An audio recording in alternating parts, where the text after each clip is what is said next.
from the paranormal Reddit. From somebody named UBeanieB11. The whole story of the apartment I had with a demon.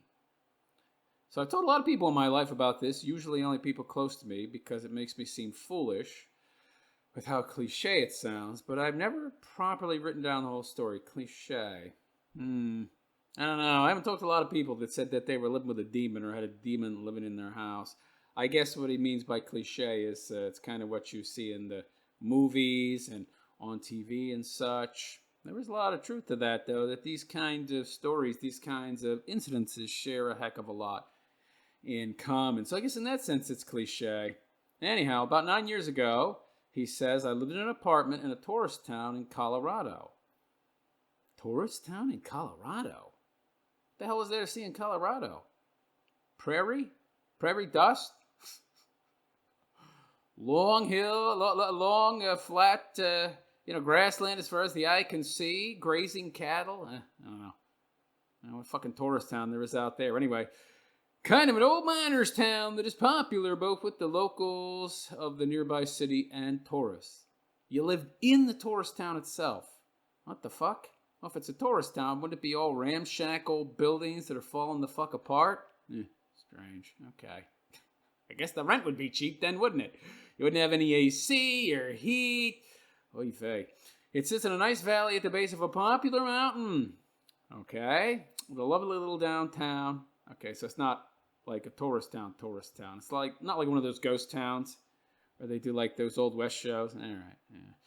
Sits in a nice valley at the base of a popular mountain with a lovely little downtown, and it's just an overall delightful place to live. Why don't you just tell us the name of the town?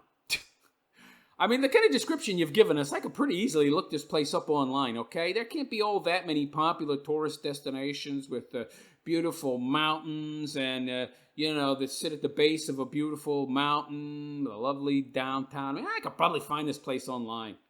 You're not doing very much to stay anonymous, pal. By the way, if there's, if there's only like 5 people living in this town, okay, I can understand why you might want to be anonymous, but sounds like it's a town with probably at least people in the thousands, so I don't know what you're too concerned about. But anyway, I guess better safe than sorry. The apartment was the main floor of an old building with about 4 units in the main building.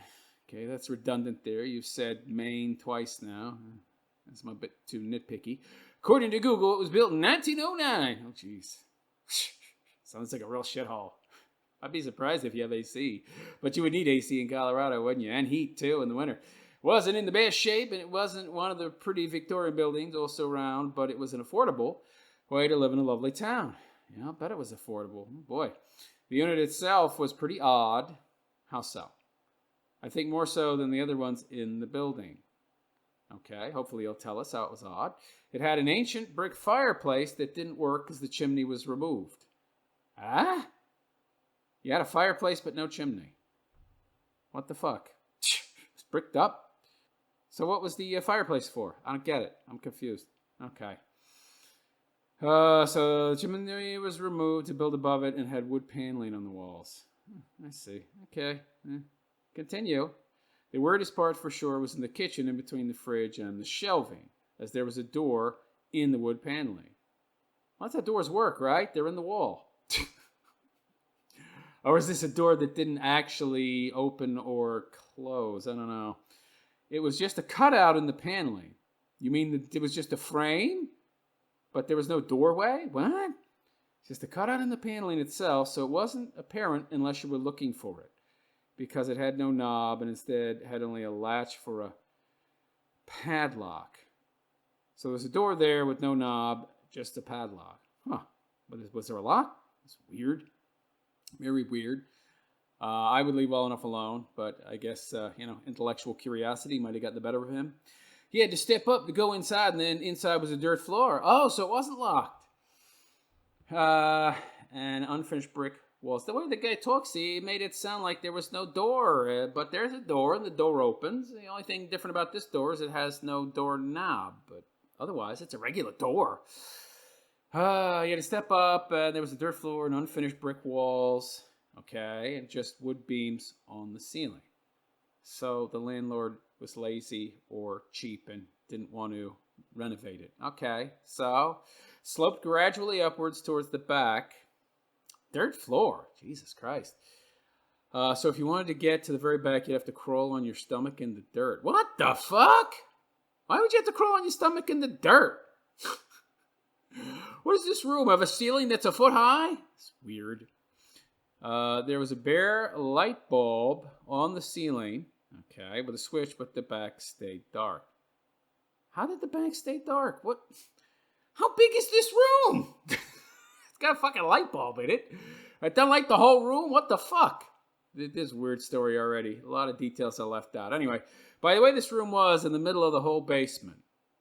The room was in the middle of the whole house, excuse me. It seemed like a cellar or basement or something, but it sloped upwards towards the middle of the house. I don't... Okay. I'm not getting a good picture here from his description. Just weird. We used it for storage, but for the most part avoided it because it was so odd. Well, it doesn't sound like a very practical room. You got walls that have dirt. It sounds like half the room is a 45-degree angled dirt hill going up to the ceiling. What the fuck? I wouldn't go in there either. Okay, so we found a few animal bones and straps hanging from the pipes. Straps? What the fuck? That's some weird shit. What was this? Somebody using this room for BDSM? To hang up dead bodies or animal bodies? Is that what the animal bones were? Somebody's using this room as a makeshift slaughter room to kill their pigs, to kill their animals before they butchered them? That's some weird shit. Straps hanging from the pipes. Like something had been tied up. That's weird. That's weird. Also found a few newspapers from the 60s and even a few old kids' drawings. Yeah, that's kind of creepy. I'll admit. I'm not seeing anything paranormal yet here. Hopefully he's going to get to it soon. Let me say, first of all, that I am typically a skeptic. Yeah, so am I, actually. Get to your point. They'll give him proof that can't be explained any other way. All right, you don't know. A lot of the times, this weird shit happens, and you just don't know, okay? So it's best to say I don't know. Anyhow, he goes on to say, I've been fascinated by the paranormal, so when I don't know what the answer is, I'm just naturally going to assume it's a ghost or a goblin or a ghoul or some shit. Yeah, you got to be careful with that kind of confirmation bias, okay? Most of my life, but nearly all evidence I've ever seen for most paranormal things seems easily dismissible with other explanations. My mom and I used to stay overnight in an authentic haunted house every Halloween for years when I was a kid. Now, why would you do that? I never understood this. Why would you want to stay overnight in a place that is known to have weird shit happening? Okay, ghosts and fucking demons running around in there. Why would you want to do that? Cheap thrills, I guess? I don't get it. And I never saw anything compelling, no matter how much I wanted to. Yeah, well, the owners of that hotel saw something compelling. Your mommy's pocketbook. Anyway, so the apartment was technically a 2-bedroom. Okay? But both bedrooms were tiny, and you had to go through one to get to the other. What? Okay, that's interesting. So my roommate ended up preferring to sleep on the couch. Yeah, that's fucked up. If you're the one living in the first bedroom, somebody's always constantly going through your fucking bedroom to get to their bedroom. You had no privacy. This didn't bother me and worked out fine for us. Really? Jesus Christ. This doesn't sound like a very comfortable way to live or any way near pragmatic. One sleeping on a couch? Because we were really close. Jeez. I'm not going to ask any questions about just how close. I can't remember the exact order of things that happened, but most of it focused on her. And you're a dude? They were very close indeed. I can see why they didn't have a problem with this cozy situation. Anyway, one night, should have started that with one night. One night she woke up with 3 scratches on her back a couple times. Okay, so we're dealing with something demonic here. Almost certainly something demonic, all right? Generally speaking, a lot of people believe that the 3 scratches, the set of 3s, like 3 tapping sounds, or anything that comes from something unseen in 3s is generally speaking believed to be some kind of demonic entity, like a way of mocking the Trinity.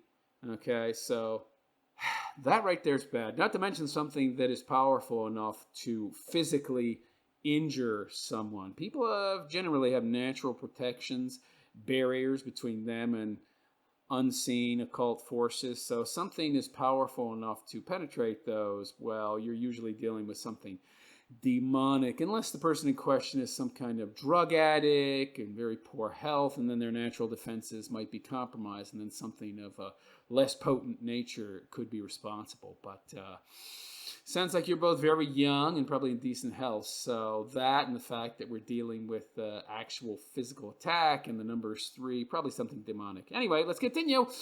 Once it even happened to me. I was sitting on the couch and went to move to sit in the chair across from it while I talked to my roommate.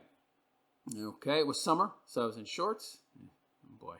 I sit with my legs up on the seat usually, so I moved and pulled my legs up when I felt a burning in the back of my calf. There I had 3 scratches on my calf that were bleeding slightly. Okay, now that's interesting.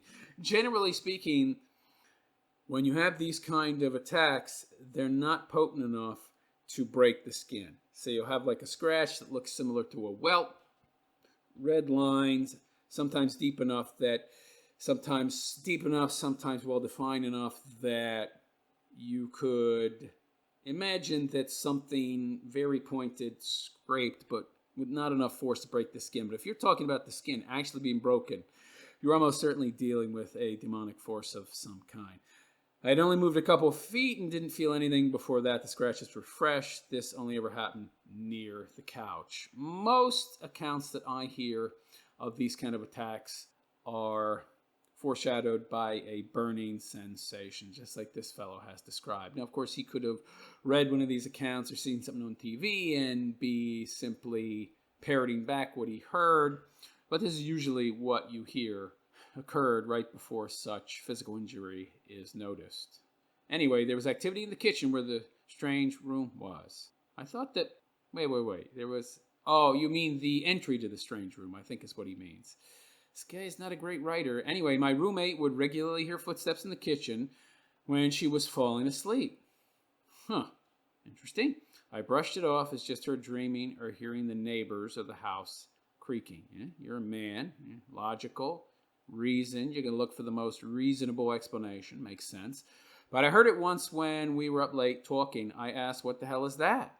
Genuinely afraid. She said it was what she had been talking about before and that she heard it most nights. It was definitely in the kitchen. It was unmistakable footsteps. I never heard it any other time. Very bizarre. My roommate also couldn't use the kitchen light. What do you mean your roommate couldn't use it? That's weird. What do you mean?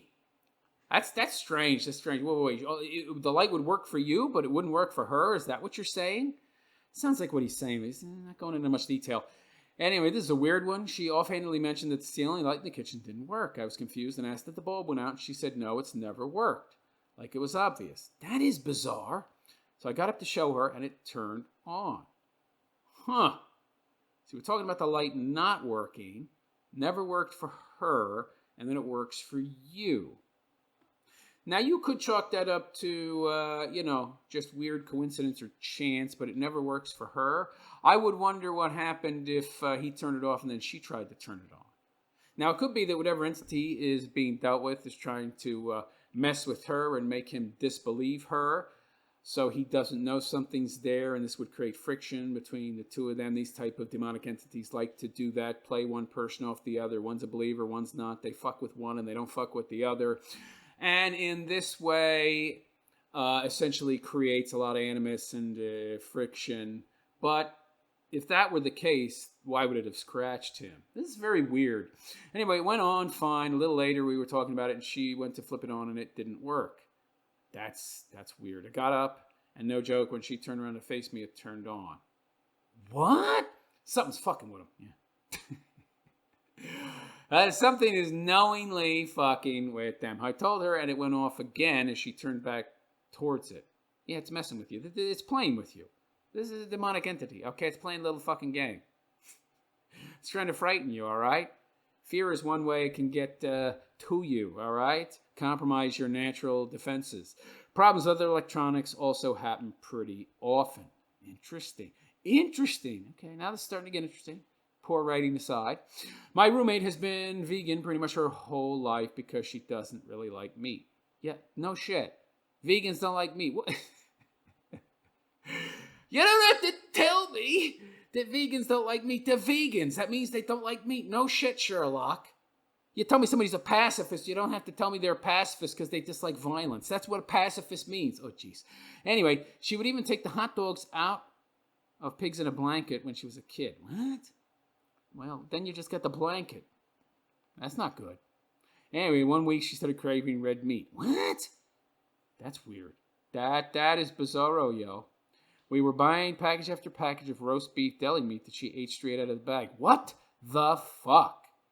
Okay, so this is... I think I see what's going on here. So she is the main focus of this entity. She's likely the one who is most vulnerable. People think that being a vegan, by the way, is very healthy. It's actually oftentimes not.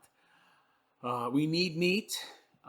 We grew our big brains because of meat. Oftentimes vegans are not in the greatest of health. So out of the two of them, she's probably the least healthy. Hence, she is the target of this entity, and she's suffering demonic oppression at the hands of this entity.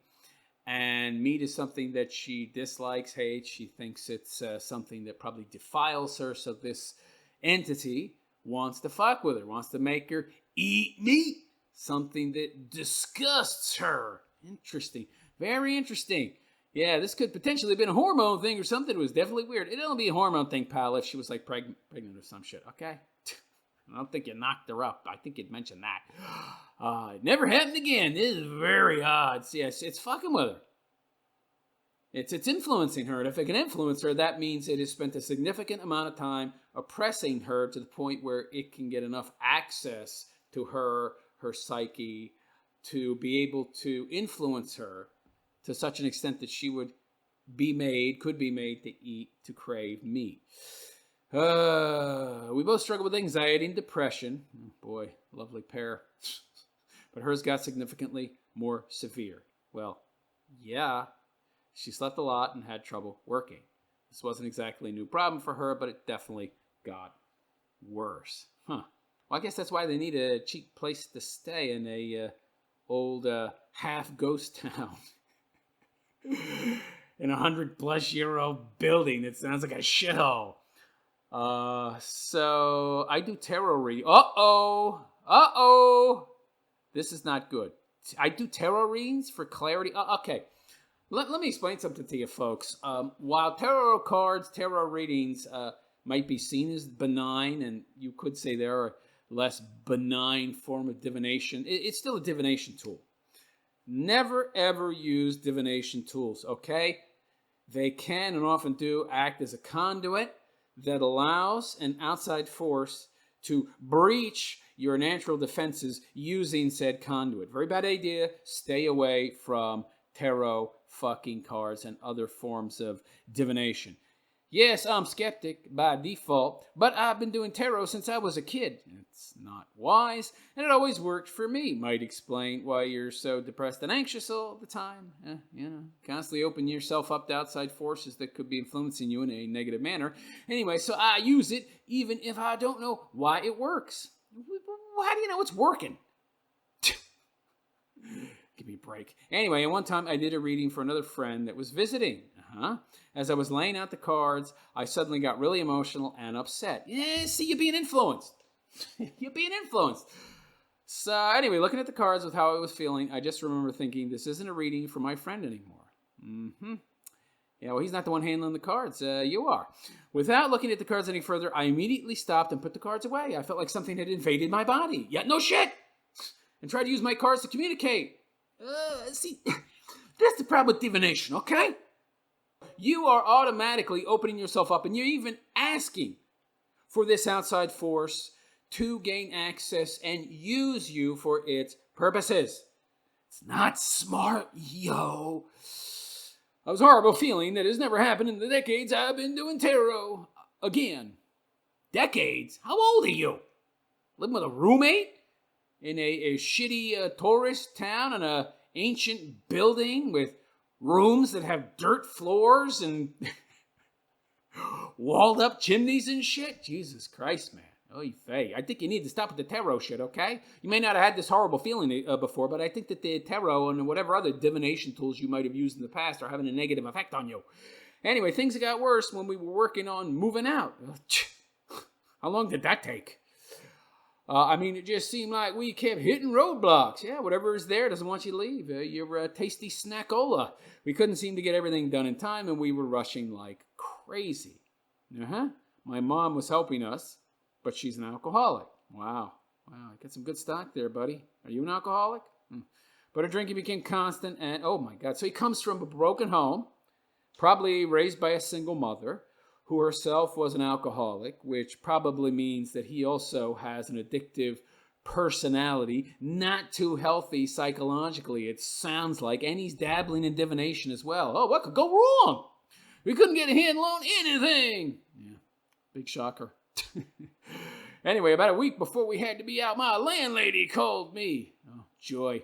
This is the worst thing that happened, and the thing that sounds most like a cliche horror movie. The voice on the other one end was male and very deep. Your landlady? How do you know it was your landlady? I guess this wasn't that long ago. I guess he had a cell phone and, it told him who was calling him. So it was his landlady. Maybe she had a drunk boyfriend. Maybe your landlady had a drunk boyfriend that did some drunk dialing one late night and, fucked with you. I don't know.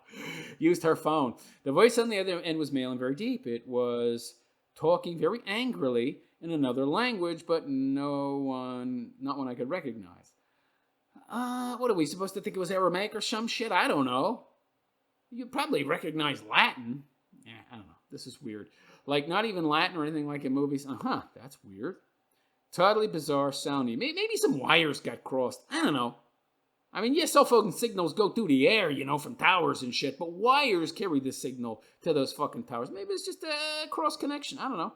As it went on, it got faster and angrier. What do you mean faster and angrier? Like a Ben Shapiro fast? Or, I don't know what he means by that. He's talking super fast. Well, humans can talk pretty fucking fast. At this point, I was scared, and my roommate was looking at me, and I could tell she knew what was happening. Well, I don't even know what's fucking happening. You don't know if this is some person, some wires get crossed, or somebody who just banged your landlady is fucking with you, or grabbed her phone by mistake. I don't know. Because she looked horrified just from looking at my face. I think it was covering my mouth from fear. Okay. At the end, it just turned into a loud growl. Well, that is weird. That got louder and louder before it cut off. I think I started crying. What? My landlady called back and apologized and said she was driving through a tunnel. What the fuck? Landlady called, and you thought it was so... Maybe it was just so garbled and fucked up because she was going through a tunnel. I mean, what you heard was just her, but all distorted. I don't know. That's weird, but I don't know that I would attribute that to anything paranormal. I'd have to hear it, and even then, that could be explained. Anyhow, after I left, I had a few people tell me that they heard that the town used to have a history of occult and satanic behavior. Really? Well, I'll explain a few things. If what you've said to this point is true, which honestly wouldn't surprise me because it's a bit of a hippie town. Oh, geez, yeah. Hippies love to mess with this weird shit. And there's a thin line between your average hippie occult crystals and tarot stuff and fucking with shit you shouldn't be. There is no line, okay? There really isn't, all right? People think there is, but there ain't, all right? Just most people end up being lucky enough not to have something bad happen to them doesn't mean it can't. Anyhow, basically, I think whatever we were dealing with was not something that had died or just leftover energy of some kind. No, it was a demon. Absolutely, positively a demon. Something demonic. I think it was something that had been invited into the house sometime in the past. Could be. Seemed to be consciously reacting to us. Yeah. And targeting my roommate intelligently. Well, she was the one that had the poorer health. So, of course, it went after her. Seemed to me consciously reacting to us and targeting my roommate. I found out afterwards that the 3 scratches are supposedly a demon thing. Correct? I'm not Christian, but so I still scoff at the mocking the Holy Trinity. Okay, so... yeah, a lot of people interpret it to be that way. It could be any number of things. It could be that the entities that you're dealing with, their base form and the way that they interact in our world with physical matter, that they have 3 digits, okay? And that when they're able to manifest, enough energy to physically assault, harm someone, that it's those 3 claw marks, those 3 claws that are making the mark. Could be that these things naturally have 3 claws, 3 appendages. Anyway, so I scoff at the mocking Trinity of the Holy Trinity thing, but this definitely didn't feel like something that was natural to this realm. Yeah, you sit and watching TV and 3 scratches appear on you that actually draw blood. Now, that's not normal. Okay? Yeah, you got that right. I've also heard that they can utilize energy from electricity to drain people. These entities themselves actually emit a very powerful electromagnetic field, which is why you so often will see lights flicker and electrical devices functioning be impaired because that very strong electromagnetic field. It's also why they're able to affect EMF detectors so much. Anyway, I also felt like something that both functioned on instinct but also was more intelligent and powerful than us by far. More powerful, that's... In what sense? Okay? In what sense? You have to define what you mean by powerful, all right? Depending on the innate power of the entity in question, they can affect the physical realm, but so can you. Okay? And there are some reports and some very credible eyewitness testimony of them lifting things that would be too heavy for a single human to lift, at least unless that person is like, one of these fucking strongmen dudes from New Zealand. But everything that they were able to do was also within the physical realm of humans. Well, not everything. Many things, that is. By their very nature, they're also able to do some things that we cannot, like apparate physical items, which makes it look like they're able to take physical objects and pass them through solid matter, which they're not actually able to do. They just take it back through a portal into their own realm and then reappear through another portal somewhere else with that physical object. And you think, oh, well, they made it pass through solid matter. No, not really. So in regards to things that they can do in this realm, yes, there are some things that they can do that we cannot, but I would chalk those up mostly to parlor tricks. Anyhow, the story goes on to say, the whole experience changed my thoughts on a lot of things. I imagine it did, and made me a little less quick to assume something to be complete bullshit just because there's no compelling physical evidence. I wouldn't be so quick to believe something that lacks evidence. Yes, eyewitness testimony is evidence, but it's anecdotal in nature. That's not to say these things didn't happen. I believe the fellow, and I know the things that he's referring to do actually exist. It's just people may misunderstand exactly what they are. And I think a lot of the time people do contribute things that are perfectly explainable and had nothing to do with paranormal activity. They tend to oftentimes attribute that to the paranormal because of confirmation bias, because they want to believe that's the case. Anyway, I have no evidence either, and I don't think I could have gotten it if I tried, because as I said, this thing was smarter than us and probably wants people to underestimate it. TLDR, fuck demons and don't touch Ouija boards, kids. So he's probably used Ouija boards. This guy's story is a perfect example of what happens with people who fuck with divination. And Ouija boards are one of those divination tools, and they require a lot more physical interactivity between you and an outside source to use. That's why you hear so many stories of these weird fucking occurrences happening when somebody uses a Ouija board. Stay away from Ouija boards, stay away from divining rods, and stay the fuck away from tarot cards, which from what I have observed, while seemingly less dangerous, less likely to cause these kind of occurrences, it can also happen with them. So there you go. Now the real question is, was this entity there when they moved in and just responded to them? Especially because the female roommate was so open, so easy to access and manipulate, and as he put it, feed upon. Crude way of putting it, but more or less correct. Was it able to affect him, access him, just not as much as the vegan roommate because of his lengthy dabbling in the occult via tarot cards, which puts him in a mindset of wanting to get answers, wanting to get information from outside sources. So that opens him up more to these kind of forces. Let me know what you think in the comment section. Please like and subscribe to my channel, and let me know what you think. Anyhow, I am Margus, and I wish you a good and pleasant day. Until next time.